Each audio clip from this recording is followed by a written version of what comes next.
친자 검사 결과가 공개된 날, 그날 모든 관계가 끝났다. 확률 0%. 생물학적 친자 관계가 없습니다. 종이 한 장에 적힌 이 문장이 1년간의 지옥 같은 싸움을 단 5초 만에 끝내버렸습니다. 제 남편은 그 아이의 아빠가 아니었어요. 그런데 더 충격적인 건 그 다음에 밝혀진 진실이었습니다. 이 이야기를 끝까지 들으신다면 당신도 믿지 못할 겁니다. 변호사에게서 온 짧은 문자. 그날은 2026년 1월 10일 금요일이었습니다.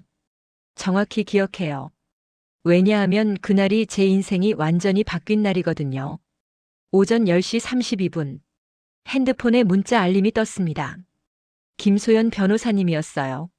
지난 3개월간 제 이혼 소송을 맡아주신 분이죠. 의뢰인님, 검사 결과 나왔습니다. 오늘 오후 2시에 사무실로 오실 수 있으실까요? 중요한 내용이라 직접 말씀드리고 싶습니다. 중요한 내용. 그 단어가 심장을 쿵쿵 울렸습니다. 손이 떨렸어요. 커피잔을 들고 있었는데 손이 너무 떨려서 커피를 쏟을 뻔했습니다. 친자 검사 결과. 저는 그걸 기다리고 있었어요. 아니, 두려워하고 있었다는 게 맞겠네요. 사연은 이랬습니다. 남편이 바람을 피운 그 여자 지수라고 부르겠습니다. 지수는 임신 6개월째였어요. 그리고 그 아이가 제 남편 아이라고 주장하고 있었죠. 하지만 제 변호사님이 제안했습니다. 친자 검사를 하자고요. 확실하게 해두는 게 좋습니다. 만약 남편분의 아이가 아니라면 상황이 완전히 달라지니까요. 처음에는 남편이 거부했어요. 왜 내가 그런 걸 해야 해? 지수가 내 아이라고 했잖아. 당신은 그 여자 말을 100% 믿는 거예요? 제가 쏘아붙였습니다. 남편은 입을 다물었어요. 결국 법원 명령으로 친자 검사가 진행됐습니다. 남편의 동의가 없어도 할 수 있었거든요. 이혼 소송 중이고 친자 관계 확인이 필요한 상황이니까요. 검사를 한 게 2주 전이었습니다. 그리고 오늘 결과가 나온 거예요. 저는 옷장을 열었습니다. 뭘 입어야 할까? 검은색 블라우스를 꺼냈어요. 그리고 다시 넣었습니다. 너무 무거워 보였거든요. 흰색 셔츠를 꺼냈습니다. 이것도 이상했어요. 너무 가벼워 보였어요. 결국 회색 니트를 입었습니다. 거울을 봤어요. 제 얼굴은 창백했고 눈 밑에 다크서클이 짙게 내려앉아 있었습니다. 요즘 잠을 제대로 못 잤거든요. 민준이는 유치원에 있었습니다. 오후 6시에 데리러 가야 했어요. 그 전에 변호사 사무실을 다녀올 수 있을 겁니다. 남편한테 문자를 보냈습니다. 오늘 오후 2시 변호사 사무실. 결과 나왔대요. 같이 가요. 10분 후에 답장이 왔습니다. 알았어. 짧은 답장이었어요. 남편도 떨리는 걸까요? 아니면 이미 알고 있는 걸까요? 결과 나왔습니다. 변호사 사무실은 강남에 있었습니다. 저는 일찍 도착했어요. 1시 40분. 20분이나 일찍 왔습니다. 사무실 앞 카페에서 기다렸어요. 아메리카노를 시켰지만 한 모금도 마시지 못했습니다. 핸드폰을 봤습니다. 1시 55분. 남편한테 전화했어요. 어디에요? 주차하고 있어. 금방 올라가. 목소리가 평소와 달랐습니다. 긴장한 목소리였어요. 1시 58분. 남편이 도착했습니다. 회색 코트를 입고 있었어요. 얼굴이 굳어 있었습니다. 저와 눈을 마주치지 않았어요. 가자. 남편이 먼저 걸었습니다. 저는 그 뒤를 따라갔어요. 엘리베이터에서 우리는 아무 말도 하지 않았습니다. 숨소리만 들렸어요. 남편의 숨소리, 제 숨소리. 15층. 엘리베이터 문이 열렸습니다. 김소연 법률사무소.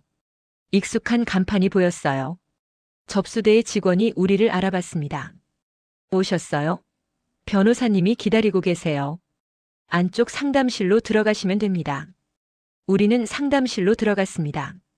김소연 변호사님이 책상 앞에 앉아 계셨어요. 앞에는 서류 봉투가 놓여 있었습니다. 흰색 봉투. 거기 안에 답이 들어있는 거겠죠. 앉으세요. 우리는 앉았습니다. 저는 손을 꼭 쥐었어요. 손톱이 손바닥에 파고들었습니다. 변호사님이 봉투를 집어들었습니다. 그리고 천천히 꺼냈어요. 흰색 용지, 어포 크기, 상단에 DNA 친자 검사 결과서라고 적혀 있었습니다. 결과 나왔습니다. 변호사님의 목소리가 낮게 깔렸습니다. 보시겠어요? 저는 고개를 끄덕였습니다. 남편도 끄덕였어요. 변호사님이 서류를 우리 쪽으로 돌렸습니다. 그리고 특정 부분을 손가락으로 짚었어요. 여기요. 제 눈이 그 문장으로 갔습니다. 검사 대상 피검사자 이리재민, 피검사자 이태아. 결과 친자관계 확률 0%. 결론 생물학적 친자관계가 존재하지 않습니다.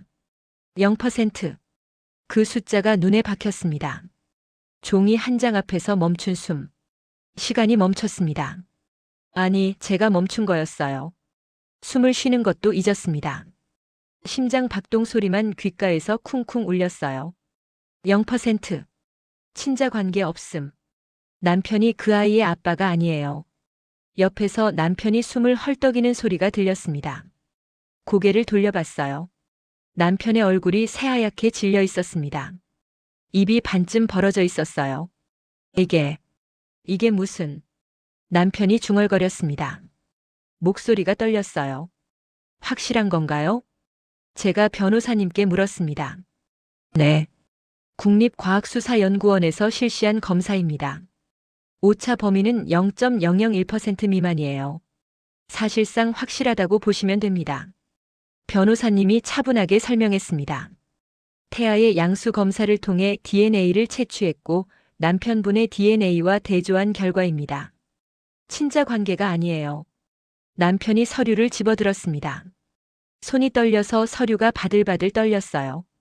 다시 읽고 또 읽었습니다. 믿을 수 없다는 표정이었어요. 안 돼. 이럴 수가. 남편이 중얼거렸습니다. 저는 이상한 기분이었어요. 안도감, 분노, 허탈함, 여러 감정이 한꺼번에 밀려왔습니다. 남편의 아이가 아니라는 건 상황이 완전히 달라진다는 의미였어요. 그 여자 지수가 거짓말을 한 거였습니다. 제 남편을 속인 거예요. 그런데 왜일까요? 기쁘지가 않았어요. 오히려 더 복잡한 감정이 들었습니다. 지수는 이걸 알고 있나요? 남편이 변호사님께 물었습니다. 오늘 아침에 통보됐을 겁니다. 상대방 변호사에게 결과가 전달됐거든요. 그럼 지수가... 남편이 말을 잇지 못했습니다. 제 핸드폰이 울렸습니다. 모르는 번호였어요. 하지만 저는 알았습니다. 누구인지. 받으세요. 변호사님이 말했습니다. 저는 전화를 받았습니다. 여보세요? 나 지수예요. 목소리가 떨리고 있었습니다. 울고 있는 것 같았어요. 숫자 하나가 바꿔버린 인생. 결과 봤어요? 지수가 물었습니다. 봤어요. 그게 말이 안 돼요. 지수의 목소리가 격앙되어 있었습니다. 재민 오빠 아이가 맞는데. 분명 맞는데. 검사 결과가 나왔어요. 0%래요. 그럴 리가 없어요.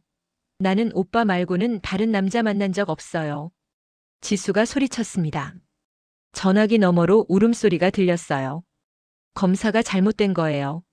다시 해야 해요. 국립과학수사연구원에서 한 검사예요. 오차가 없대요. 아니야. 지수가 흐느꼈습니다. 오빠 바꿔줘요. 오빠랑 얘기해야 해요. 저는 남편을 쳐다봤습니다. 남편은 고개를 저었어요.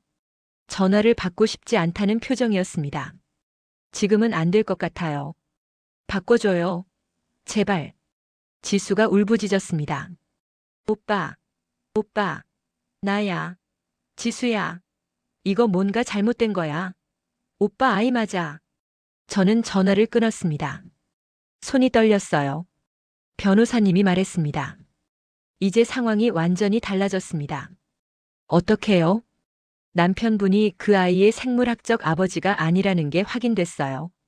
그럼 양육비 지급 의무도 없고 어떤 법적 책임도 없습니다. 그럼 이혼 소송은요? 유리해졌죠.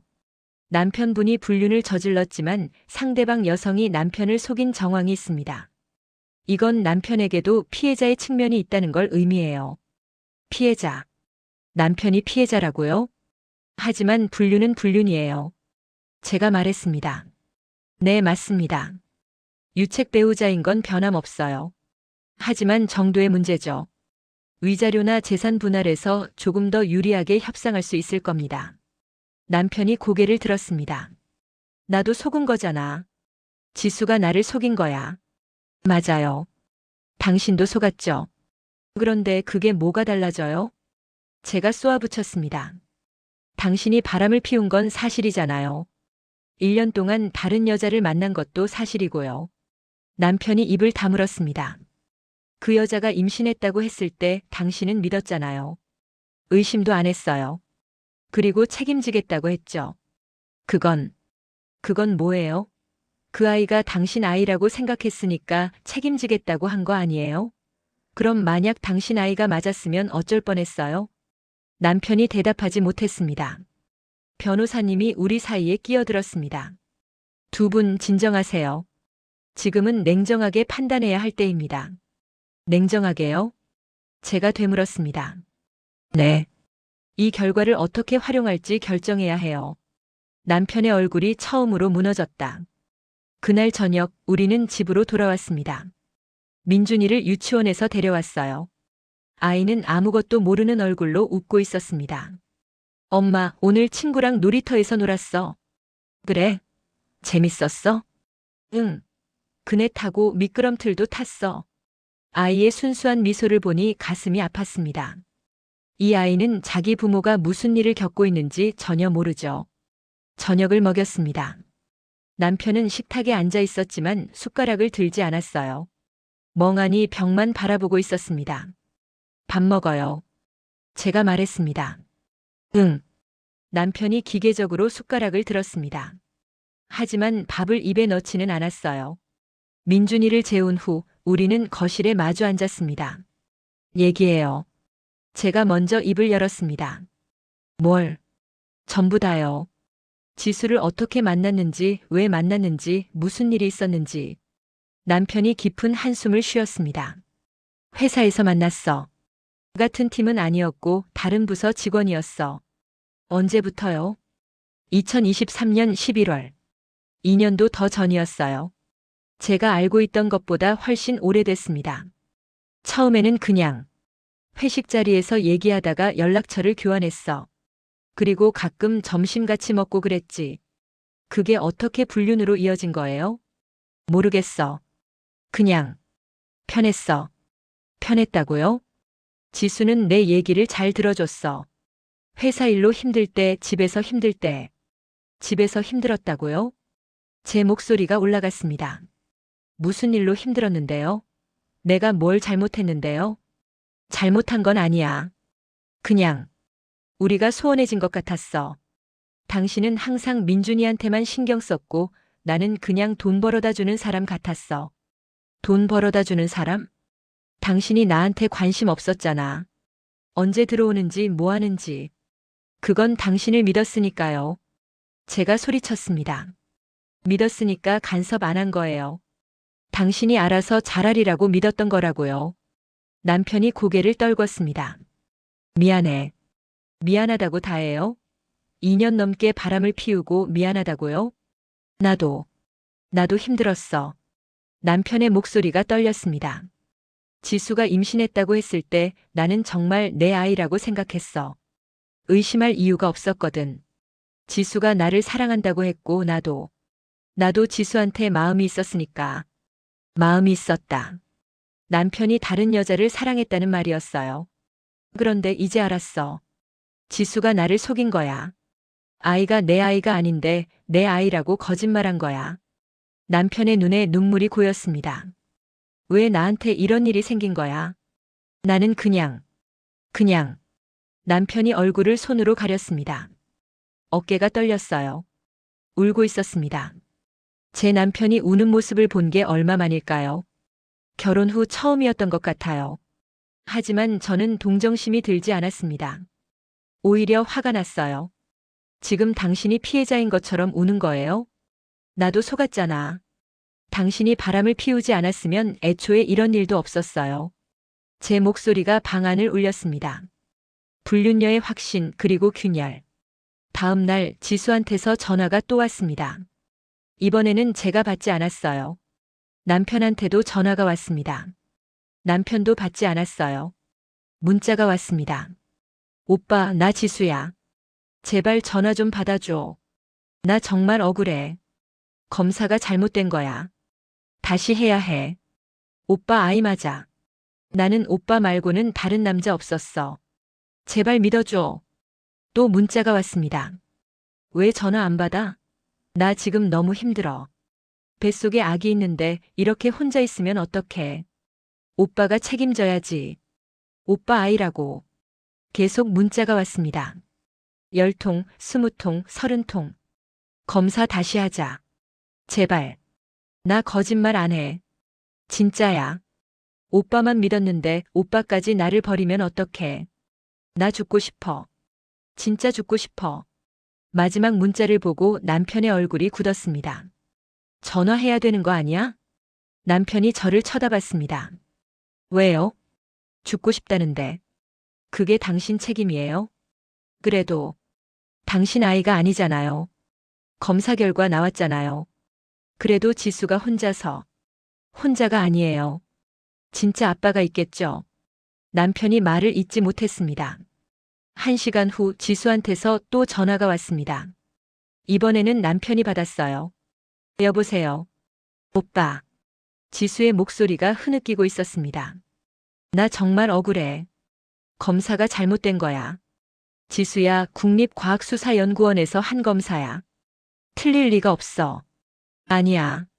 틀린 거야. 나는 오빠 말고는. 지수야. 남편이 지수의 말을 끊었습니다. 솔직하게 말해. 다른 남자 있었지? 침묵이 흘렀습니다. 긴 침묵이었어요.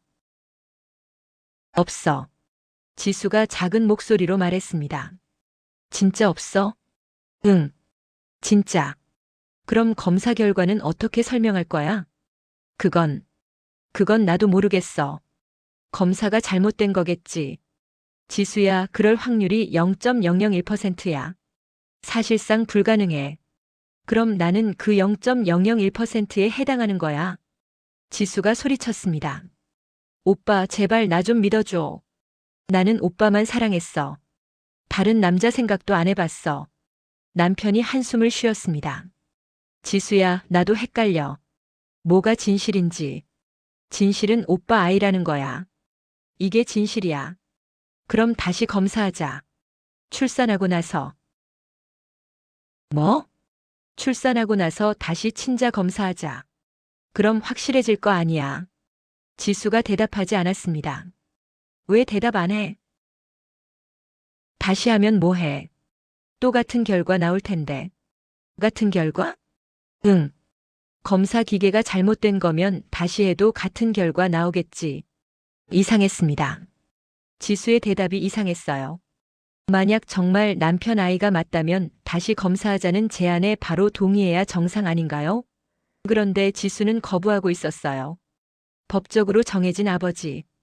일주일 후 지수의 변호사한테서 연락이 왔습니다. 면담을 요청한다는 내용이었어요. 무슨 이야기를 하려는 걸까요? 제가 변호사님께 물었습니다. 아마 합의를 제안할 겁니다. 합의요? 네. 친자 검사 결과가 나왔지만 지수 씨 입장에서는 포기하기 어렵겠죠. 경제적으로도 감정적으로도. 면담 날짜가 잡혔습니다. 그리고 그날 우리는 또다시 변호사 사무실에 모였어요. 지수도 왔습니다. 지수를 직접 본 건 처음이었어요. 배가 많이 불러 있었습니다. 임신 7개월째였거든요. 지수는 저를 보더니 고개를 숙였습니다. 그리고 남편을 봤어요. 눈물이 그렁그렁한 눈으로요. 오빠, 앉으세요. 변호사님이 말했습니다. 우리는 각자 자리에 앉았어요. 지수 옆에는 그녀의 변호사가 앉아 있었습니다. 지수의 변호사가 입을 열었습니다. 오늘 이 자리는 합의 가능성을 타진하기 위해 마련했습니다. 무슨 합의요? 제 변호사님이 물었습니다. 친자 검사 결과에 대해서는 저희도 인지하고 있습니다. 하지만 제 의뢰인은 여전히 이재민 씨가 생물학적 아버지라고 주장하고 있습니다. 검사 결과가 나왔는데요. 검사에 오류가 있을 수 있다는 입장입니다. 0.001% 확률의 오류를 주장하시는 건가요? 제 변호사님이 비꼬듯 말했습니다. 어쨌든 제 의뢰인은 출산 후 재검사를 요청합니다. 그리고 그 결과가 나올 때까지 이재민 씨가 최소한의 지원을 해주기를 바랍니다. 지원이요? 네. 출산 비용, 산후조리 비용 등입니다. 왜 저희가 그걸 부담해야 하죠? 제가 끼어들었습니다. 법적으로 아무 관계도 없는데요. 하지만 도의적 책임은 있습니다. 지수의 변호사가 말했습니다. 이재민 씨와 제 의뢰인이 관계를 맺은 건 사실이고 그 과정에서 임신이 됐습니다. 설령 생물학적 아버지가 아니라 하더라도 관계를 맺은 것에 대한 책임은 있습니다. 말도 안 되는 소리 하지 마세요.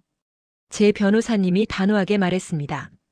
친자 관계가 없다는 게 확인됐습니다. 법적으로 어떤 책임도 없어요. 지수가 갑자기 소리쳤습니다. 오빠 아이 맞다고. 왜 나를 안 믿어? 지수야, 진정해. 지수의 변호사가 그녀를 진정시켰습니다. 오빠, 나 정말 다른 남자 없었어. 오빠만 사랑했어. 왜 나를 이렇게 버려? 지수가 울기 시작했습니다. 남편이 고개를 돌렸어요. 지수를 쳐다보지 않았습니다. 제 의뢰인이 지금 매우 힘든 상황에 처해 있습니다. 지수의 변호사가 말을 이었습니다. 혼자서 아이를 낳아야 하고 경제적으로도 어렵습니다. 인도적 차원에서라도 도움을 주시면 좋겠습니다. 인도적 차원이요? 제가 냉소적으로 웃었습니다. 제 남편과 바람을 피운 여자한테 왜 제가 인도적 차원의 도움을 줘야 하죠? 그리고 진짜 아빠가 따로 있을 텐데 그 사람한테 도움을 요청하세요. 지수가 울음을 멈췄습니다. 그리고 저를 똑바로 쳐다봤어요. 다른 남자 없어요. 그럼 검사 결과는요? 모르겠어요. 정말 모르겠어요. 지수의 목소리가 떨렸습니다. 그 순간 저는 알았습니다. 지수가 거짓말을 하고 있다는 걸. 아이는 선택할 수 없었다. 면담은 결렬됐습니다. 합의는 이루어지지 않았어요. 집으로 돌아오는 차 안에서 남편이 말했습니다. 지수가 불쌍해 보였어. 저는 남편을 쳐다봤습니다. 뭐라고요? 혼자서 애 낳아야 하잖아. 그게 불쌍하다는 거야. 당신 아이도 아닌데요? 그래도 뭐예요? 아직도 그 여자한테 미련이 있어요? 미련은 아니야. 그냥 2년 넘게 만났는데 그냥 모른 척하기가. 모른 척 해야죠. 당신 아이 아니라고. 제 목소리가 커졌습니다. 그리고 불쌍한 건 저예요.